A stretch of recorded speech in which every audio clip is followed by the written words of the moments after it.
বয়স তার সবে মাত্র ৮, কিন্তু সে ইতোমধ্যে দেখে ফেলেছে পৃথিবীর নির্মমতা কি, নৃশংসতা কি। একটা ছোট্ট শিশুর উপর দিয়ে যা গিয়েছে তা যদি আমি বর্ণনা করি, হয়তো রোজার কারণে আমি বর্ণনা করতে পারবো না, অথবা কপিরাইট গাইডলাইন আসবে আমার কাছে। কিন্তু এই শিশুটির কি অপরাধ ছিল? একটা শিশুর উপর কতগুলো পশু জঘন্যতম আচরণ কিভাবে করতে পারলো? আপনি আমি যখন আমাদের পরিবারের ছোট্ট কন্যা শিশুগুলোর দিকে তাকাচ্ছি, তখন আমাদের বুক কি ভয়ে কেঁপে উঠছে না? আমাদের বিবেক কি নাড়া দিচ্ছে না? আমরা আসলেই কি নিরাপদ? আমাদের মধ্যে মানবতা কখন জাগ্রত হবে? কখন আমাদের বিবেক জাগ্রত হবে?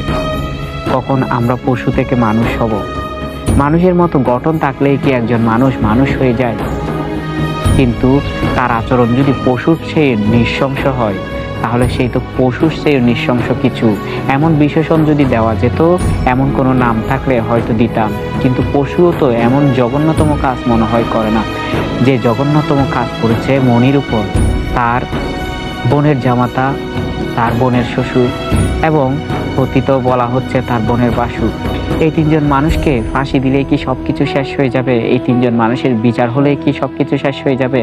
কবে আমাদের বিবেক জাগ্রত হবে? সামনে কবে এমন ঘটনা বন্ধ হবে? এর কেমন শাস্তি হলে পৃথিবীর মানুষের বিবেক আবার জেগে উঠবে? পৃথিবীর মানুষ নিজেদেরকে পৃথিবীর বুকে নিরাপদ মনে করবে, নিজেদের শিশু সন্তানদেরকে পৃথিবীর বুকে নিরাপদ মনে করবে। এমন জঘন্যতম ঘটনা বর্ণনা করতে গিয়ে হয়তো চোখের জল চলে আসতেছে চোখের, কিন্তু কিছুই আর বলার নেই। যা হয়েছে তা তো হয়ে গেছে। তা কিভাবে পেরেছে এই মানুষগুলো? এখনো নিজের মনকে বোঝাতে পারছি না। যতবারই স্ক্রল করতেছি, এক একটা ঘটনা চোখের সামনে পড়তেছে, এক একটা ছবি চোখের সামনে আপডেট আসছে। এই বুঝি বেঁচে আছে, এই বুঝি জীবন মৃত্যুর সন্ধিক্ষণে লড়াই করছে।